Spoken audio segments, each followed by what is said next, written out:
뇌성전쟁, 바이오그래피 오브 레지스탄스, 인간과 병원균의 끝없는 싸움, 무하마드 H. 자만, 박유진, 옹김. 우당 도서관에서 책을 대여했습니다. 완전 새 책이네. 누가 한 번도 본 적이 없는 것 같은 아주 깨끗한 책입니다. 지금 인류는 항생제 없는 세상으로 떨어지는 절벽 끝에 서 있다. 인간은 과연 병원균과의 싸움에서 이길 수 있을까? 2016년 9월의 네바다주의 한 여성이 미국 역사상 최초로 기존 항생제 모두에 내성이 있는 세균에 감염되어 사망했다. 내성이 있는 항생제가 듣지 않는다 이 말이죠. 그녀의 죽음은 감염병 전문의와 공중보건 전문가에게 최악의 악몽이 되었다. 어떤 세균은 우리 몸속에서 살면서 소화와 면역계 건강에 도움을 주지만 어떤 세균은 우리를 죽인다. 지난 세기 우리는 수많은 병과 감염을 치료하기 위해 항생제에 의존했지만 세균은 계속해서 돌연변을 일으키며 기존 항생제에 대한 내성을 키웠다. 그 결과 우리는 곧 상상 못할 거대 규모의 공중보건 위기에 직면할 공산이 크다. 이 책에서 저자는 세균이 내성을 띠는 이유와 원리, 보건 위기를 불러온 수많은 요인, 전쟁, 탐욕, 자연재해, 세균 공포, 그 위기를 일으킨 장본인들, 제약회사, 농장주, 기업가, 의사, 정부, 일반인을 살펴본다. 그리고 과학과 진화를 개인의 선택 및 인류 전체의 행동과 관련지어서 설명한다. 점점 심각해지는 일상 감염으로부터 우리의 미래를 지킬 시간이 다하고 있다. 내성전쟁에 대해서 2020년 이렇게 자만에 의해서 이렇게 되었습니다. 2020년이니까 바로 이렇게 참 코로나가 아주 시작이 되는 바로 그 다음 해 같습니다. 내성전쟁, 인간과 병원균의 끝없는 싸움, 무하마드 H. 자만, 박유진.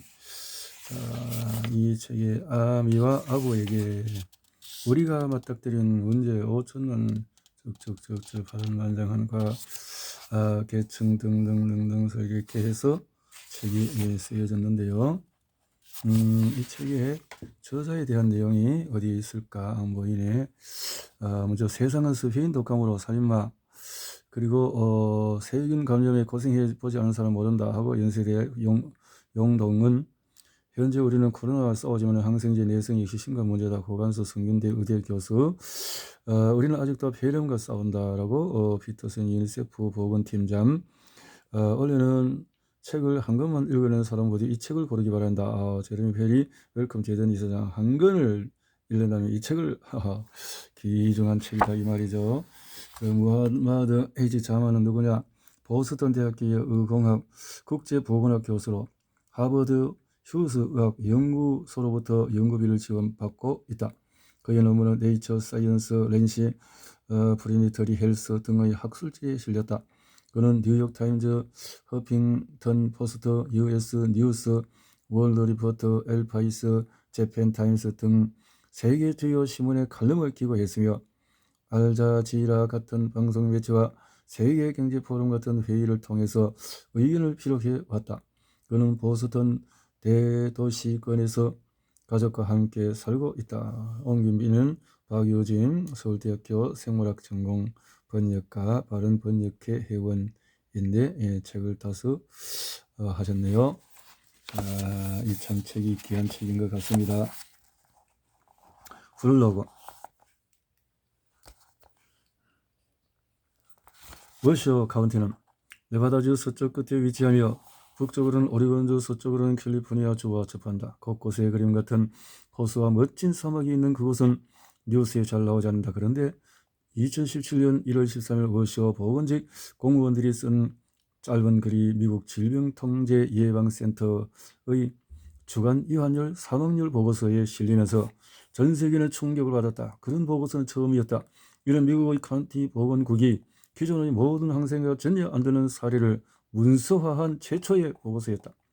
보고서에는 2016년 8월 워쇼 카운티의 70대 주민이 리노의 한 병원에 입원해서 염증과 감염증 증상을 보인 사례가 거론되었다. 그 여성은 인도를 오랫동안 여행하고 최근에 돌아왔는데 인도에서 넘어지는 바람에 인체의 가장 큰 뼈인 대퇴골이 부러지는 일을 겪었다. 곧바로 현지 병원에서 치료를 받고 상태가 좋아졌지만 얼마 후에 대퇴골 고관절에 세균이 감염되었다. 그녀는 인도의 여러 병원을 계속 전전했고 의사들은 그녀를 도와주려고 애썼지만 소용이 없었다. 리노 의사들은 그 여성을 진찰하고 혈액 소변을 샘플을 채취하여 연구소로 보냈다. 검사 결과에 따르면 그녀가 감염된 세균은 주요 항생제에 의해 내성이 있었다. 문제의 세균은 카바페넴 내성 장내세균이었다. 장내세균은 세균 역에 속하는 과 중 하나로 규모가 크며 그 중에 상당수는 인간의 장내에서 아무런 해를 끼치지 않고 산다. 하지만 일부는 치료가 힘들기로 악명이 높다. 매우 센 항생제에도 내성이 있기 때문이다.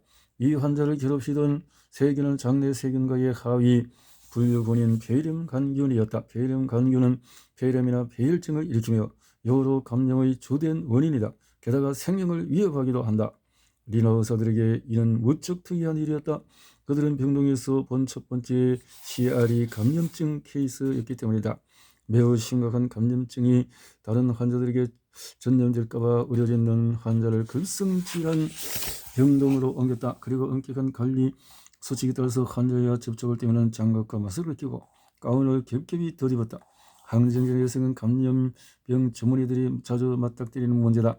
그들은 감염병에 한 가지만 듣지 않으면 다른 약을 써보는데 때로는 몇 가지 약을 조합하기도 한다. 이 경우에 일반 항생제가 소용이 없으리라 판단한 의사들은 더 강력한 종류의 다른 약을 쓰기로 했다. 미국을 비롯한 선진국 의사들은 대부분 효과 있는 약을 찾아낸다.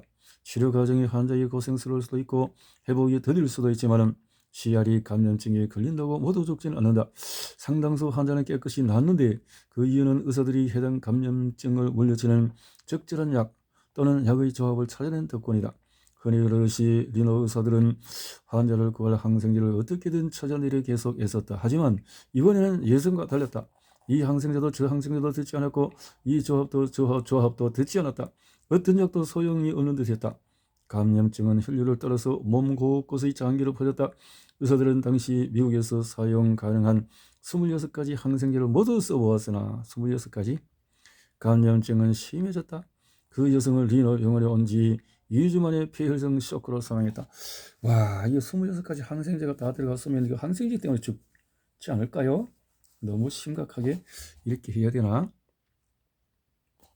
한편 지구 반대편의 의사들도 전례 없는 난제에 직면하고 있었다. 자, 이렇게 문어발식 확장되는 인구 1,500만의 대도시며 인구 밀도가 세계 최고. 2010년 가을 카라치와 인근 지역에서 일어난 장기보수 집단 발병 사태는 대응하기가 힘들었다. 카라치 시민들에게 뇌성균 감염증 집단 발병 사태는 전대미문의 일이었다. 장티푸스가 파키스탄의 드문 병은 아니었지만 구하기 쉬운 몇몇 항생제는 이제 효과가 없었다. 결국 2가지 항생제가 나왔다. 이 항생제는 비싸고 한 항생제는 또 정력제서를 투여해 입원해야 하는데 상당수는 그런 치료를 받을 형편이 못 되었다. 사실상 그들 중에 생명줄은 나머지 선택지 아지트로마이신의 효능에 달려 있었다. 의사와 공정보건 전문가들은 언젠가 그 선택지마저 소용이 될까 소용없게 될까 걱정했다. 그들의 걱정은 기우가 아니다. 이렇게 해서 파키스탄에서 집단 발병한 전염병은 광범위 약제 내성 장티푸스로 분류되는데 이런 최악의 시나리오였다. 위험성을 인식한 미국 CDC는 파키스탄 여행자들에게 주의하라고 경고했다. 그럼에도 불구하고 집단 발병 사태 중에 파키스탄을 여행하고 미국으로 들어온 사람 중에 적어도 6명은 XDR 장티푸스 진단을 받았다. 캐나다와 영국에서도 XDR 장티푸스 환자가 발생했다. 모두 파키스탄에 갔다 온 사람이었다. 캐나다와 미국에서 유통되는 이 약이 효과를 보인 덕분에 그 환자들은 모두 살아남았지만 파키스탄 환자 중에 상당수는 그러지 못했다. 연령대, 지리적 위치, 경제 상태를 불문하고 모든 환자는 각종 난치성 감염증의 얽히고 설킨 관계망 속에 연결되어 있다. 이를 자원 문제나 빈곤 문제로 치부하기는 어렵다. 세계 최고 수준의 보건 의료 체계에서도 약제 내성 감염증을 치료하는 데 애를 먹고 있기 때문이다. 미국에서만 해마다 3만 5천 명을 넘는 사람이 다제 내성 감염증으로 사망하는데 그들 중에 일부는 매우 평판 좋은 병원에서 그런 운명을 만난다. 전 세계에서 약제 내성 감염증으로 죽는 사람이 유방암이나 에이즈나 당뇨 합병증으로 죽는 사람보다 많다. 미국을 비롯한 세계 곳곳에서 암, 에이즈 사망자 수는 감소하고 있지만 약제 내성 때문에 사망하는 사람의 수는 꾸준히 급속히 증가하고 있다. 항생제 내성은 여러 대륙 국가 문화에 걸쳐서 연계된 만큼 우리 모두에게 위험하다. 항생제 내성에 정통한 미국의 저명한 감염증 전문가 제임스 존슨은 최근 이를 적절히 표현했다. 우리가 벼랑 끝에서 기존 항생제가 더는 안 통하는 세상으로 초락하기까지 얼마나 남았는지 한 기자가 물었을 때였다. 존슨의 답은 간단했다. 우리는 이미 추락하고 있습니다. 네, 추락하고 있습니다. 공개 우리가 맞닥뜨리는 문제는 세균은 인간보다 훨씬 오랫동안 존재했고 항상 인체에 있는 세균에도 40조 마리 된다. 혹은 60조로 하기도 하죠. 세균은 다른 생물의 살기에 너무나 가혹한 환경에서 살아간다. 어떤 세균은 북극의 800m 깊이 얼음 속에서도 잘 산다. 40억 년 전에 출현한 세균은 생존 투쟁에 도움이 되는 굉장한 능력을 키워왔다. 세균 활동은 지속적이고 필연적이며 다윈주의를 따른다. 유기한 세균이 우리 면역계의 감염 방지 활동에 도움이 되는 화학물질을 만들어내는 경우가 바로 그렇다. 세균들은 장과 폐와 뇌에서 그렇게 활동한다. 수많은 세균은 음식의 영양분을 소화 흡수시켜준다. 다시 세균을 공격자로 돌아가보자. 세균을 공격하는 공격자 중에는 인간의 숙주에게 해로운 특정 미생물을 죽이려고 만든 항생제 물질 항생제도 있다. 항생물질이 당신 몸의 딴 세포는 놔두고 병원균만 포적으로 삼는 고도로 전문화된 무기라고 생각해보라. 항생물질은 자연적으로 만들어지는데 과학자들은 항생물질이라는 정교한 무기를 강화하면서 두 가지 목적을 염두에 둔다. 하나는 해로운 세균을 죽이는 것이고 하나는 해로운 세균의 정식을 만든 것이다. 세균의 방어 메커니즘은 끊임없이 진화한다. 그러한 메커니즘 때문에 오늘 최고의 항생물질마저 희원함을 이룰 위험에 처했다. 세균은 외곽 방어 세계로 세포벽을 지니는데 그 벽은 단단히 요새화된 성곽과 같은 역할을 한다. 세포벽 안쪽에는 세포막이란 또 다른 방어 체계가 있다. 세균을 죽이기로 작정한 항생물질은 성을 향해 전투 대형으로 정렬한 군대처럼 대규모 정면 공격을 시도하며 세포벽과 세포막이란 방어벽에 구멍을 뚫으려 한다. 어떤 항생물질은 세균의 세포벽을 만드는 과정을 막아버린다. 방어벽을 허물지도 못하고 세균이 방어벽을 만드는 걸 막지도 못하면 항생물질은 세균 내부로 몰래 깊숙이 침투하는 방법을 택한다. 항생물질은 세균에 원래 나 있는 구멍이나 틈을 이용하거나 지질막을 통해서 확산하면서 세균 내부로 진입한다. 수백만 년 동안의 세균은 방어벽을 돌파하려는 항생물질을 막도록 끊임없이 진화해 왔다. 항생물질을 이렇게 제1 방어선을 갖추고 있다. 이를테면 항생제 방코마이신의 내성이 있는 세균을 생각해보자.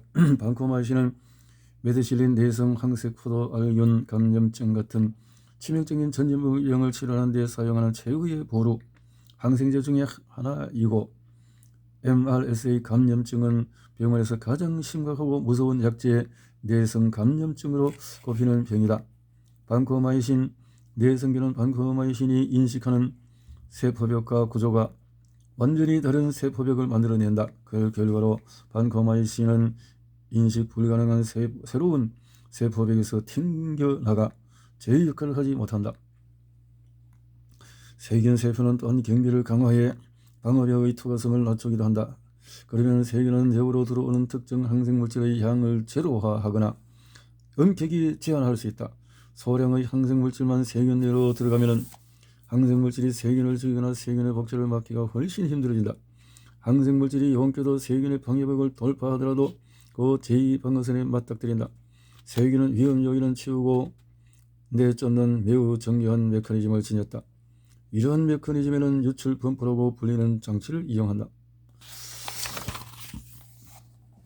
유출 범퍼가 세균의 마지막 방어선은 아니다. 세균은 항생물질을 잘게 잘라 무력화하는 식칼 같은 효소까지 갖추고 있다. 항생물질은 온전한 상태에서만 효과가 있으므로 손상되면 제 기능을 하지 못한다. 아주 잘 알려진 식당 중에 하나는 베타락타메이스로 베타락탄계 항생물질을 공격해서 잘게 잘라버린다. 베타락탄계 항생물질은 가지수가 매우 많고 페니실린과 거기서 파생되는 화합물도 여기에 속한다. 세균 방어 전략에는 또 다른 메커니즘도 있다. 바로 항생물질에 침을 더 집어서 항생물질을 무력화하는 전략이다. 세균 방어가 세균은 항생물질의 분자 자체에 원자단을 붙이는데 그런 항생물질 부피가 너무 커져서 표적인 핵양체로 가는 길목의 틈이나 구멍을 빠져나가지 못하게 된다.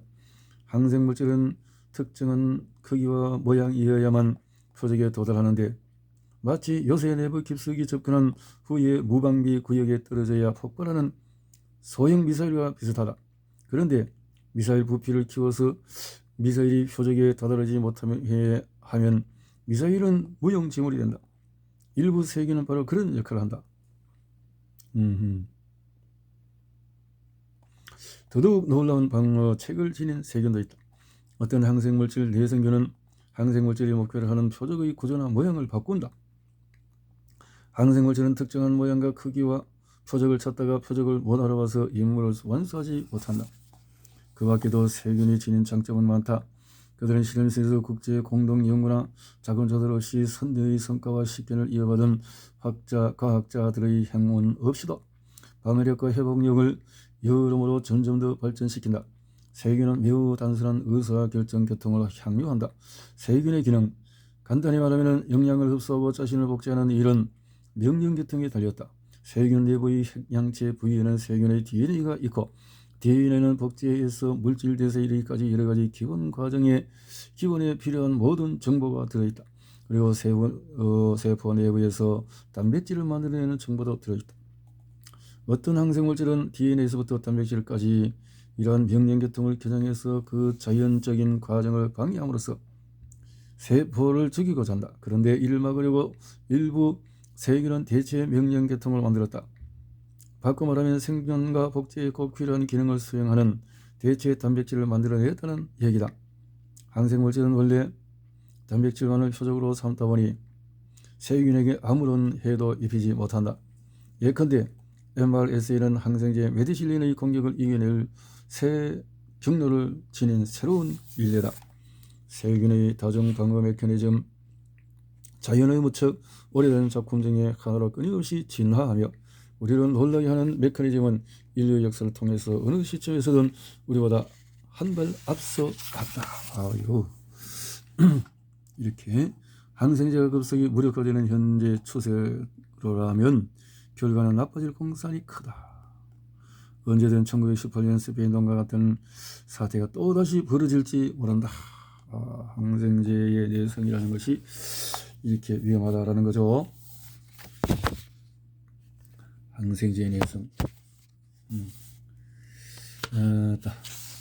그렇군요.